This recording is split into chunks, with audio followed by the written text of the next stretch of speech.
Estamos de regreso en este su espacio, La Voz de la Fiscalía por CDN Radio, y ya se suma a nosotros en esta conversación Nelson, el invitado de hoy. Buenos días, Héctor Vázquez. Gracias a ustedes y a todos los que nos siguen y nos escuchan a través de CDN Radio 92.5 FM y lo que es aquí La Voz de la Fiscalía. Héctor, pero tú no tenías que venir a hacer competencia con nosotros, no, pero, con esa voz tan engolada y trabajada. No, de hecho no es engolada, eso es la forma natural de hablar, porque hay quienes usan eso al momento de, pero no es mi caso, ¿no? Ese es natural ya. Sí, no, es que es la forma natural de hablar. Bienvenido, Héctor. Héctor tiene una doble particularidad, y es que Héctor, aparte de ser especialista en seguridad vial y tránsito, pues es una voz conocida para los radioescuchas del Gran Santo Domingo y hasta parte del exterior del país.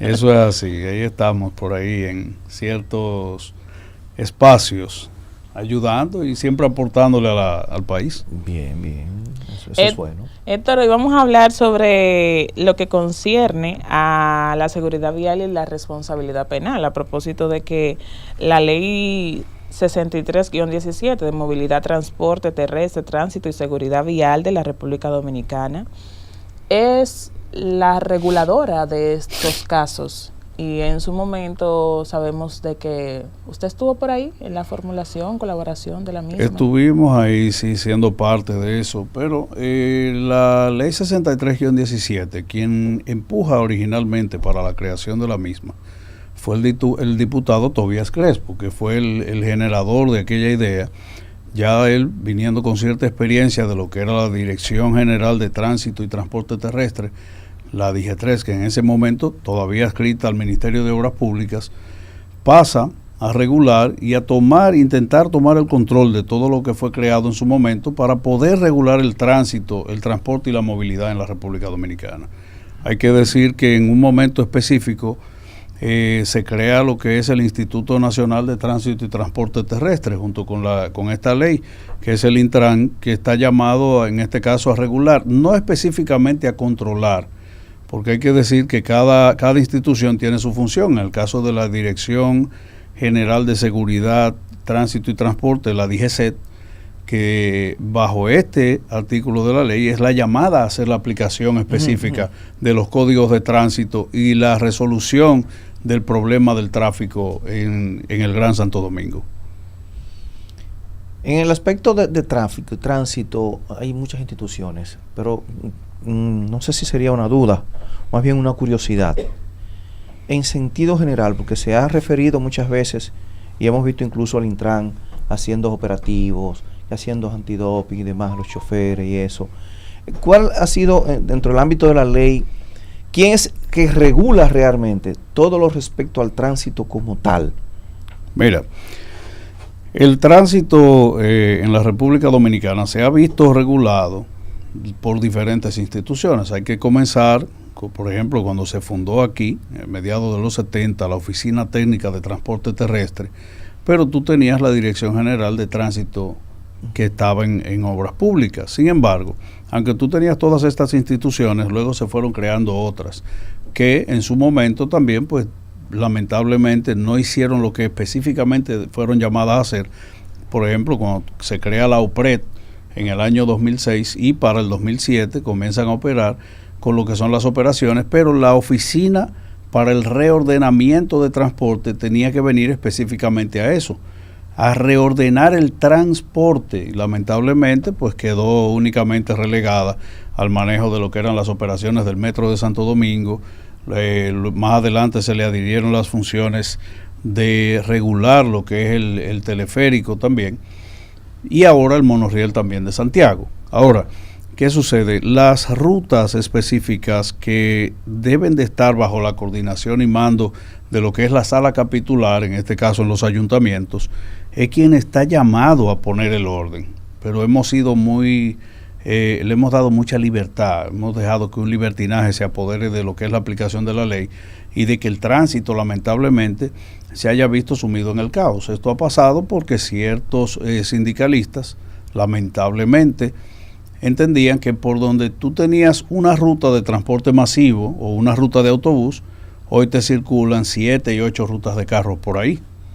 Entonces, tú pones un ejemplo sencillo. Si nos vamos a Herrera, nos vamos, por ejemplo, a la avenida Isabel Aguiar para tomar una como referente, y te vas a encontrar con que solamente en el tramo desde el kilómetro 9 hacia la entrada del Café de Herrera, tú tienes operando 800 y pico de carros. Ahora, esos 800 y pico de carros públicos te generan un tráfico habitual, te generan embotellamiento con las personas que salen de los diversos sectores como el Ensanche Altagracia, el Café, la parte alta de Herrera, Buenos Aires y esos lugares. Y esos tapones que están ahí, lo tienes con esa cantidad de carros públicos, pero curiosamente esos carros públicos solamente le pertenecen a 3 personas. 800 carros con 3 dueños. O sea que lo que tenemos que tener, pudiera yo decir, no sé, quizás estoy interpretando mal, ¿deberíamos tener entonces menos carro público o deberíamos, con esos carros públicos que están esos choferes, generar una conciencia ciudadana, ¿verdad? Para que puedan ellos dejar de parquearse en el medio cuando toman o parquearse mal. Eso es lo de menos, Gerson. Eso es lo de menos. Mira. ¿Y a qué usted apuesta, Gerson? Lo que pasa es que aquí nosotros tenemos que colectivo. apostar. Claro, es que nosotros, las ciudades en desarrollo, las ciudades que realmente van creciendo, que van adaptándose a la modernidad, deben de hacer lo que nosotros habíamos comenzado a mediados de los 60 y los 70, que era apostar por el transporte masivo. No es lo mismo cuando tú tienes 500 personas, que tú las mueves en 10 autobuses, a que tú tengas las mismas 500 personas y a ti te aparezcan 1000 carros.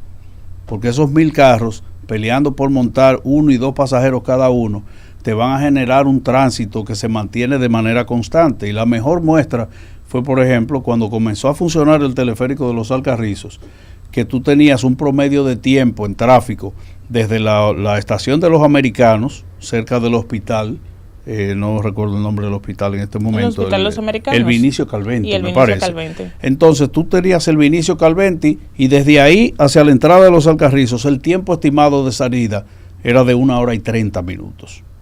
1 hora con 30 minutos para salir. Eso se redujo a 25 minutos. Tú te montas en la cabina del teleférico y tú sales.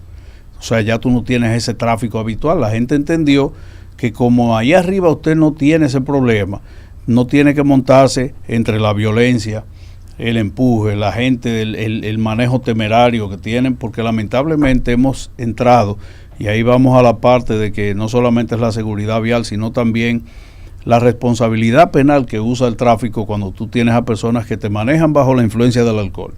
Aquellos que van y que te andan en condiciones bajo los efectos de alucinógenos o otros tipos de cosas, y que hoy en día son cosas que lamentablemente pocas instituciones están tomando acciones contra esto. El caso, por ejemplo, y hay que decirlo de manera muy responsable, quien inició todo lo que son los trámites para poder decir que el transporte debe ser regulado con el tema de los antidoping fue la gente de CONATRA. Porque antes de que el Intran, que empezó a mediados de este año a aplicar la ley, a ir a hacer los antidoping, quien hacía eso realmente de manera sorpresiva fue Antonio Marte con la gente de CONATRA. Eso es algo que es innegable. Pero hay otros que simplemente no quisieron adherirse. Cuando vinieron a hacerlo, entonces tú veías que menguaba el tapón, desaparecían las unidades de la calle. Entonces decía, pero ¿dónde están los vehículos de tal ruta que no aparecen? Y es que como ese día había doping, desaparecía todo el mundo. Hay un aspecto importante dentro del aspecto tránsito, que yo creo que es el mayor de los tormentos que tenemos nosotros, principalmente para quienes manejan aquí en la urbe capitalina, y son los motores. 3 Porque millones los motores, de motores tenemos. Incluso muchos conductores dicen, no, nada más es conmigo, yo voy en mi carro y a mí un DGC me para. Pero pasan por el frente 60 motoristas y ni siquiera lo miran. ¿Cuál sería el aspecto fundamental o qué se tiene que ver con los motoristas ya para mejorar, va a decir, el tránsito o poder quizás buscarle una forma de que ellos se conduzcan mejor en la viabilidad? Mira, va a sonar muy cruel que uno lo diga de esta manera, pero la realidad que nosotros tenemos con el tema de los motores es que aquí lo que deberíamos nosotros de apostar es que se detenga la importación de motores por lo menos por 5 años, que se detenga de manera definitiva, porque lamentablemente Aquellos que infringen la ley no respetan los semáforos, no respetan el tráfico, no respetan a nadie. Hay un hecho de violencia extremo que se vive diariamente cuando tú, por ejemplo, que Yubelkis vaya por ahí a una avenida y el semáforo le da verde, y cuando ella va a arrancar le cruzan 10 motoristas en rojo, y cuidado si ella es la que le toca a uno, porque entonces la culpa recae sobre ella.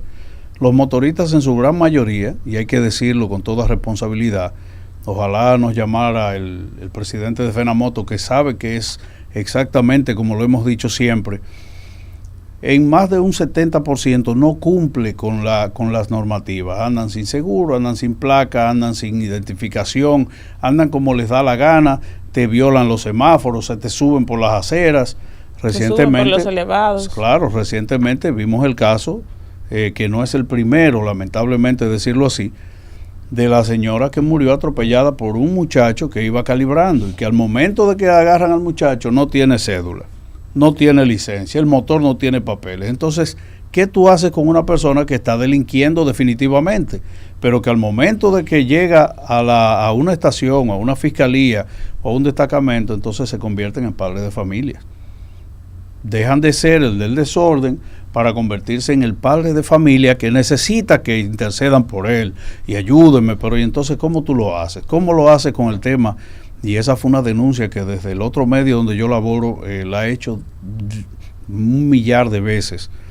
Cuando en días pasados yo voy por la avenida Circunvalación de Santo Domingo y me encuentro con varias patrullas de la policía, todo el mundo, los policías recostados de las unidades, y más adelante se ve el gentío, se ve el pase de dinero y una carrera clandestina. Entonces no me van a decir a mí que ellos no tenían conocimiento de que hay una carrera, como lo hemos vivido aquí en el caso de cuando tú te acercas a Pintura, en el puente sobre el Café, ahí donde inicia la 6 de noviembre, que en las noches no es un secreto para nadie que ahí se organizan carreras clandestinas, que en la autopista Duarte, habiendo en el tramo Pontón La Vega o de La Vega hacia la parada de la 7S, usted se encuentra próximo al Pino, a 2 o 3 patrullas de la policía de tránsito que están ahí, que están debajo de la mata parados, con los radares esperando que usted cruce, para que si usted se pasó con 1 kilómetro, usted le ponga la multa, pero que delante de ellos se paralice el tránsito y le crucen unos motoristas planchados, como le dicen vulgarmente los motores. Entonces, ¿cuál es el accionar que estamos tomando? ¿Cuál es la prevención? Por eso yo he dicho que nosotros, el primer problema que nosotros tenemos a nivel de tránsito es la educación. Una educación que debe iniciar tanto en la casa, pero que también hay departamentos, en el caso del Instituto Nacional de Tránsito y Transporte Terrestre, como es el caso de N-Vial, que debería estar funcionando, que debería irse a las escuelas, dar charlas, irse a las universidades, y así tú comenzar a poder cultivar un resultado de esto. O sea, podemos decir que quizás lo que no tenemos es, si se quiere, un régimen de consecuencia real muy en cuanto a lo que tiene que ver con los motoristas principalmente. No, muy débil estamos en ese sentido, no solamente con los motoristas, sino a nivel general. Mira, hace poco vivimos todos el caso de un accidente terrible que se dio en el caso de Bávaro hace cuestión de 2 años, el caso de un autobús que se volcó con los turistas y donde incluso se inventaron unas cosas grandísimas y dijeron que el chofer iba drogado, y yo tuve que intervenir. Hubo alguien que dijo que era porque yo estaba del lado de los choferes de autobús, y yo le dije, no, mire, lo que pasa es que hay que apegarse a la realidad. Buscaron una imagen y mostraron que el chofer giró bruscamente y se vio el vuelco, pero no quisieron buscar las demás imágenes, que luego, en quien era el director del Intran en ese momento, me costó reunirme con él y decirle, oye, pero hay que pedir las cosas porque hay que ser justo. Y nadie vio el camión que se atravesó delante del autobús en un cruce ilegal que hoy en día está cerrado. Hoy está cerrado, 2 años después. Y después de que ese muchacho hizo 1 año en la cárcel, porque Nin, me parece, es el nombre de ese conductor. Cuando usted va, y lo voy a decir ya por la experiencia de lo que es los transportes turísticos, los autobuses que van a los hoteles a recoger esos turistas, primero debe de estar el conductor de manera certificada. Ahí no va cualquiera a recoger los turistas. como tampoco usted va a ver que vaya un conductor en condición de embriaguez, tampoco lo dejan entrar al hotel.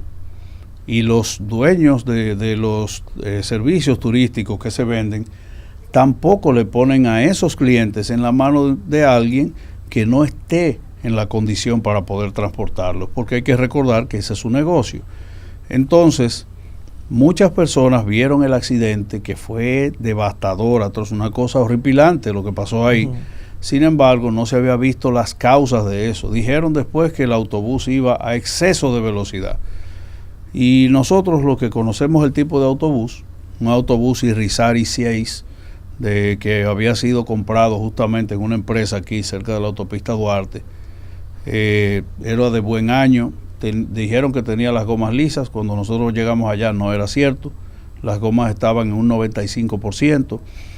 Revisamos y curiosamente, dentro de esas inexperiencias que uno tiene, yo le digo al técnico que enviaron, dame el odómetro del autobús. Y el hombre me mira como que yo era marciano y me dice, ¿cómo el odómetro? ¿Qué es eso? Y yo le digo, hermano, vamos a saber a cuánto iba el autobús, porque ustedes dijeron que según el video, el autobús iba como a 150 kilómetros por hora. El autobús iba a 83 kilómetros por hora. En una vía, primero, donde también dijeron que había una curva. Y no es cierto, ahí no hay nada de eso. Entonces hubo que aclarar muchas cosas para entender que necesitamos a personas que estén realmente capacitadas, que tengan el conocimiento del tránsito, el conocimiento del transporte, el conocimiento de cada una de esas funciones que usted necesita para la aplicación real de la ley. En cuanto a lo que es la parte penal, lamentablemente, y decirlo así, hemos estado muy flojos en ese sentido. Cayendo ahí a la pena, en cuanto a lo penal, a la pena, es ínfima la pena, o sea, es muy poco el tiempo de 2 años mucha pena, para... Da pena la pena. Da mucha pena realmente, casos. Porque cuando tú tienes el caso de una persona que, por ejemplo, en el caso de las carreras clandestinas de motos, te mata a una persona y esa persona te sale en 2 años o en 3 años. Si lo dura. Si lo dura. Y que casi nunca, en la mayoría de los casos, ni siquiera le imponen prisión preventiva. Exactamente.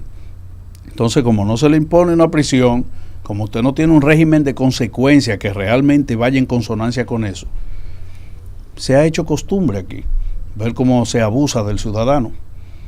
Usted pararse allí y saber que cuando que a usted le aparezca una institución a defender a todo el que hace el desorden, usted hasta se cuestiona, usted dice, pero yo vivo en el país correcto o el que está equivocado soy yo, porque a lo mejor tendremos nosotros que sumarnos al desorden para vivir todos iguales, ¿verdad? Porque tú intentas en este caso que las cosas te funcionen y donde tú, Gerson, te pares en un lugar que te cruce un motorista, te rompe el espejo y entonces el malo eres tú.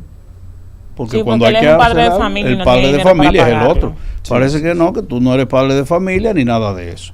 Y lamentablemente aquí nos faltan todavía elementos para poder resolver el tema, porque yo dije una vez, incluso me querían crucificar por eso.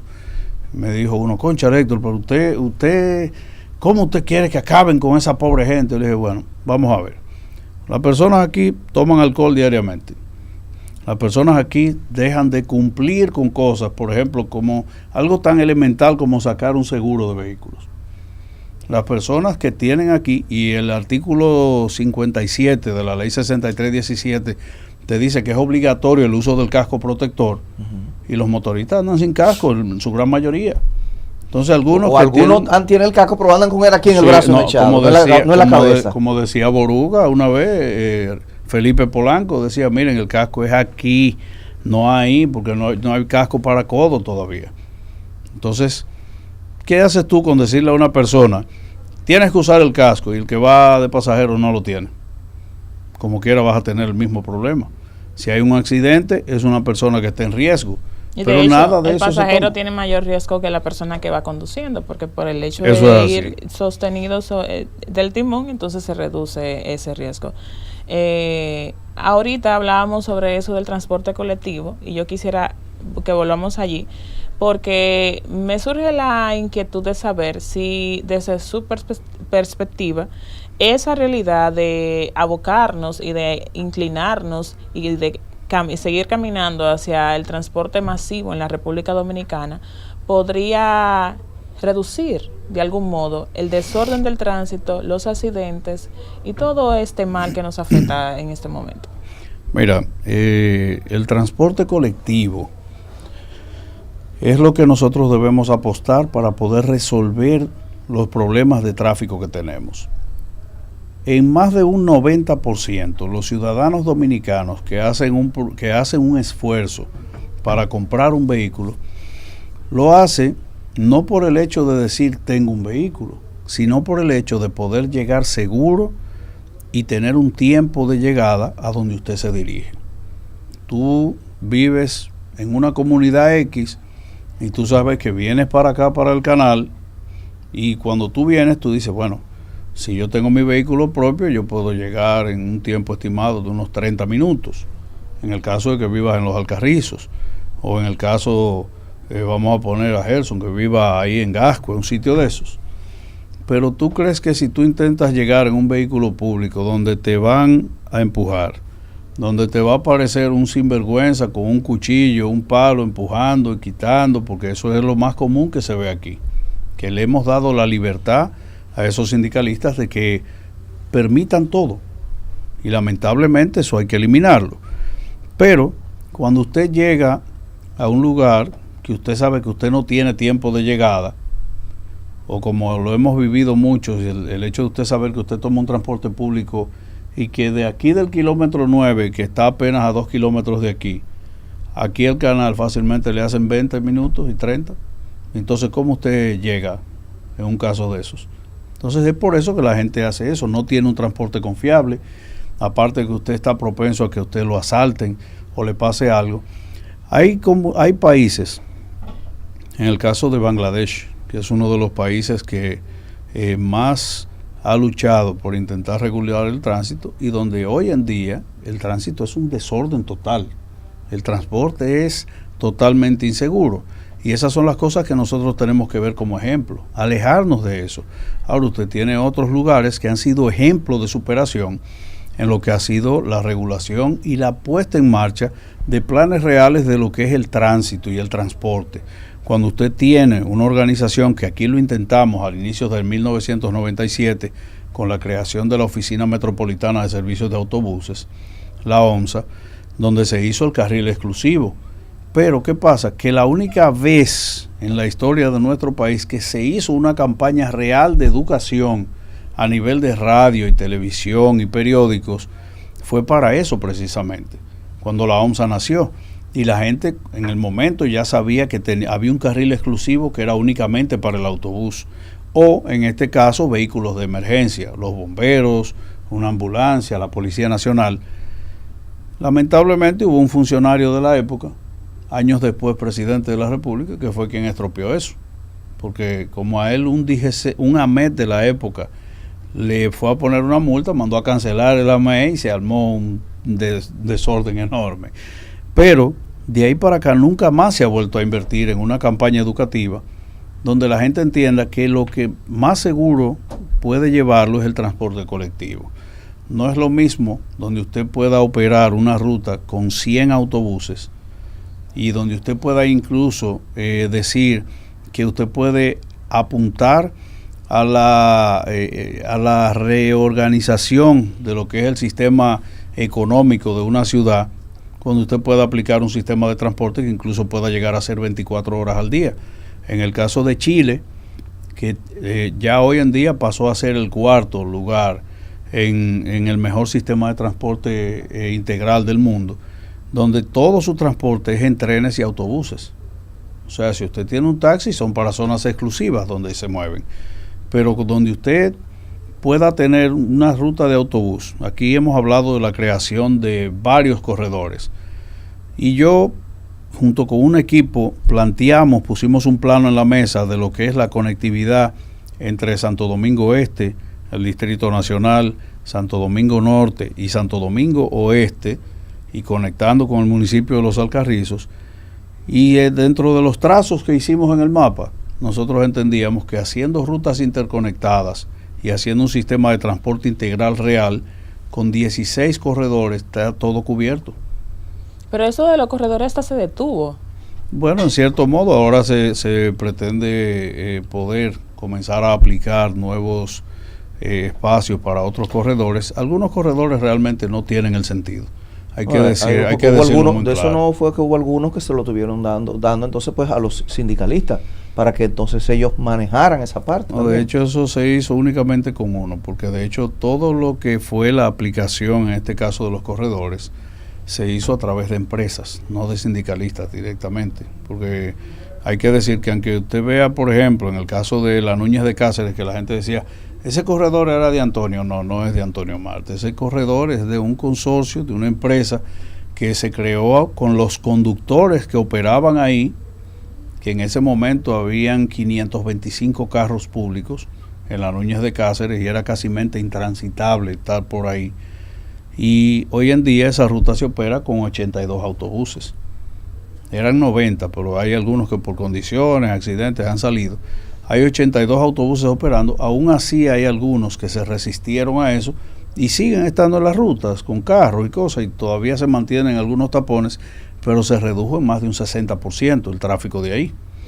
Ahora, cuando tú ves, por ejemplo, el caso de la Churchill, la Winston Churchill, donde tú tienes el pulso de los que no quieren abandonar los carros y donde hoy en día operan unos 70 autobuses también, o el caso de la Charles de Gaulle. Sin embargo, cuando tú pones un ejemplo palpable y tú dices, bueno, ¿cuántos pasajeros se mueven entre la avenida Charles de Gaulle, la avenida Jacobo Magluta, la República de Colombia, la 27 de febrero, empezando aquí desde su empalme en el kilómetro 13, el respaldo 27, hasta conectar pintura y seguir completo?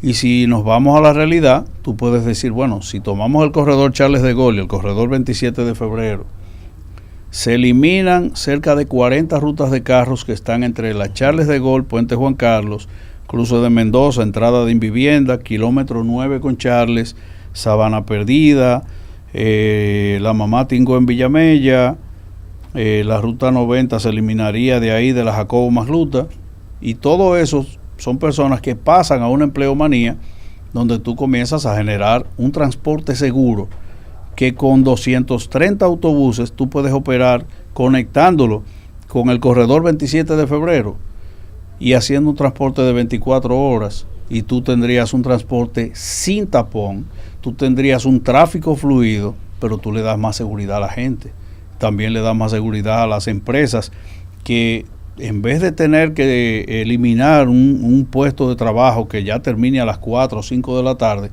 pueda decir, bueno, pero yo puedo entrar en una margen nueva de negocio y extender y crear nuevos horarios. Se generarían más empleos, se generaría una visión más allá que te daría la oportunidad de crear una ciudad a lo estilo en Nueva York, porque tú tendrías una ciudad que se mantendría en producción constante, a gente que entraría en un sistema de producción y donde tú tendrías esos sistemas de transporte circulándote, tú inminentemente te adherías al progreso.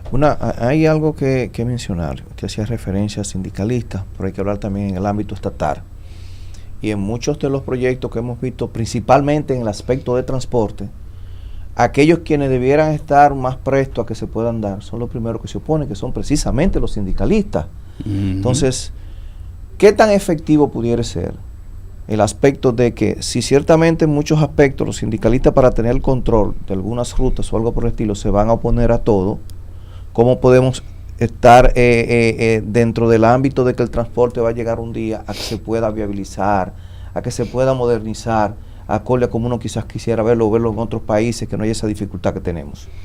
Lo que pasa es que hay un precio que pagar muy alto por eso, y hay quienes todavía al día de hoy entienden o no entienden. De hecho saben que dicen que pescar en mar revuelto es ganancia de pescadores. Entonces, lamentablemente, tú vas a tener a algunos que están dispuestos a sumarse al progreso, a sumarse y a sacrificar algunas cosas para que el país pueda avanzar en ese sentido, y vas a tener a otros que van a buscar únicamente el avance propio. Yo decía hace un tiempo que todavía no me salía del asombro de ver a personas, porque para decirte a ti, yo vengo del sector transporte. Yo, aunque hoy en día uno está como profesional y estamos en la comunicación y estamos en todo, pero yo vengo de ahí. Yo vengo de como le decían antes, yo vengo del patio, pero parte atrás del patio. Entonces, el hecho de eso no quiere decir que yo tenga que apostar únicamente por ver mi propio beneficio, porque para que yo tenga un beneficio hay que pensar primero en esa masa que está ahí, que es la que se mueve en los sectores de transporte. Yo me encontré con alguien que cuando yo era un niño, él estaba en el transporte. Luego yo me sumé con mi padre, que venía, mi papá duró toda su vida trabajando en transporte. Yo nací, crecí, me uní a él, estuve con ellos ahí hasta el día de su partida. Y ver a esas personas hace poco en lo mismo. Y yo le decía, pero ven acá, y ustedes no están apoyando, no, que fulano, para no mencionar el dirigente, y ese dirigente hoy en día es multimillonario, y los choferes siguen ahí, en el mismo lugar, cogiendo sol, pasando trabajo, sin nada. Tú no has visto que uno de ellos le haya dado, por ejemplo, ventajas de decirle, vamos a ustedes a darle un nuevo seguro, vamos a apoyar que ustedes tengan un transporte renovado, nada de eso. Pero sí se ve el sistema donde diariamente ellos tienen que sacar su beneficio de ellos, sin pensar en esos. Hay una realidad en este país, y es que a veces el gobierno, a modo general, como que carece un chin de carácter y le teme a algunos temas que generan ruido, como es el transporte, justamente porque es un colectivo de guerras a tomar en momentos en que sus intereses pueden verse afectados. Entonces, en ese sentido, ¿le ha faltado de algún modo, Héctor, carácter al gobierno para realmente decir, este es el momento de asumir nosotros? Porque hay una realidad, el transporte público está privatizado en la República Dominicana, las rutas pertenecen a diferentes gremios, a diferentes consorcios, a diferentes agrupaciones.